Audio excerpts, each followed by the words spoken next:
October 17th, 2015, Eagle Bank Arena, Fairfax, Virginia.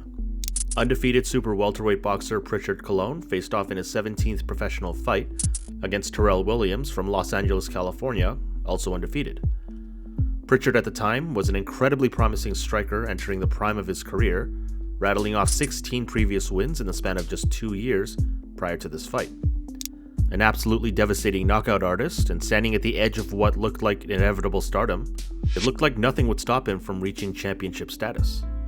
The actual fight between these two was an absolute firefest of punches, which lasted for an entire 9 rounds, but something happened during this fight that not only caused him to suffer his first professional defeat inside of a boxing ring, but also changed the trajectory of his life forever.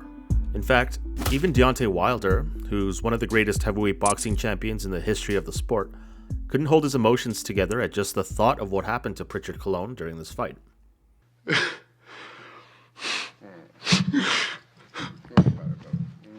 they don't understand, man. Y'all don't fucking understand what we go through, man. And I don't even know him like that. But I always be an advocate for us because Take your time.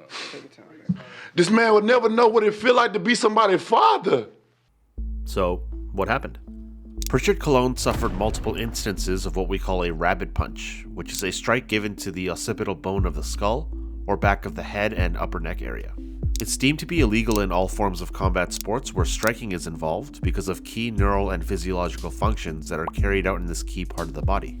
With respect to the rabbit punch, evidence is available that this certain type of blow to the back of the neck can cause serious cerebral injury, most likely caused by blunt force trauma to the lower parts of the brain into the foramen magnum, which is the large oval-shaped opening in the occipital bone of the skull.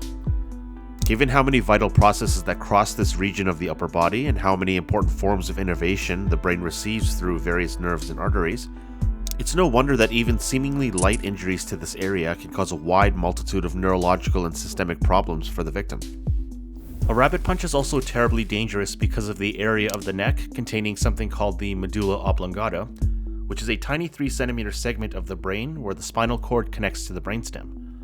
It doesn't take up much physical space, but is a vital control center between the brain and the signals from your body, responsible for the management of some pretty important autonomic and physiological functions like your heart rate, breathing, blood pressure, swallowing, and sneezing. Because of its importance in linking neural function to systemic output and its vulnerable location in the neck, repeated strikes to this location can cause anything from a severe headache to permanent loss in major bodily functions and death.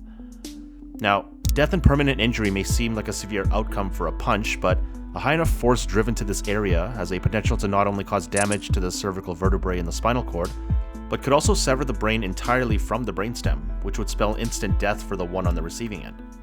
Given the spectrum of possible injuries, Prichard Colon unfortunately endured a graver consequence from his encounter with Terrell Williams, as 9 full rounds of repeated rabbit punches to the back of his head, and a ringside doctor who okayed Prichard's continuance in the match, led the poor boxer to exit the ring in a conscious but rather dizzy and incoherent state.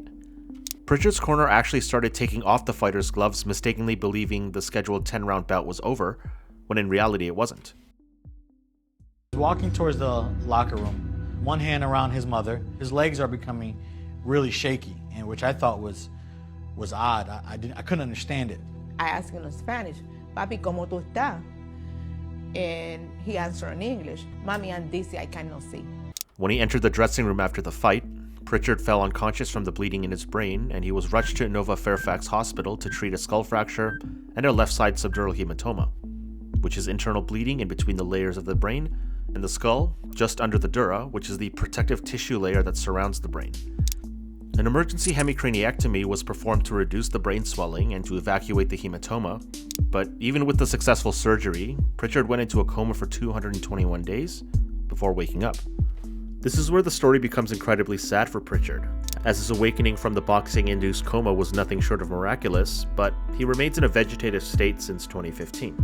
Prichard Colon, Prichard's father, said that the doctors who took care of his son didn't see much of a positive outlook, given the fact that there were the presence of large black spots on the CT scan to rule out much hope for a good prognosis. He said, quote, "The doctors don't give us hope.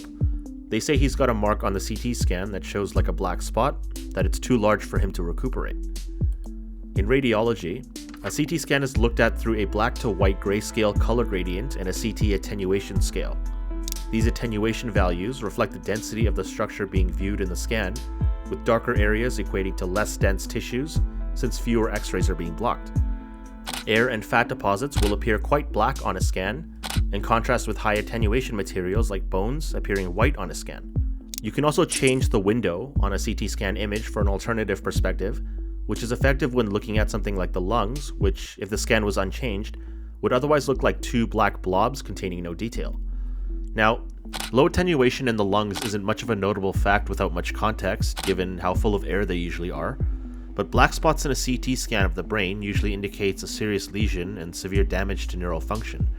So this was not good news for Prichard's family and a hopeful outlook on his prognosis. This incident also paved the way for safer conditions, as the Prichard Colon rule was established to prevent this from happening to other combat sports athletes, basically saying that the referee should be more diligent in preventing rabid punches in sanctioned fights. But despite the rather unlikely chance at recovery given to him by medical professionals, Prichard is actually progressing well on his way back from a neurological setback that was thought to be impossible.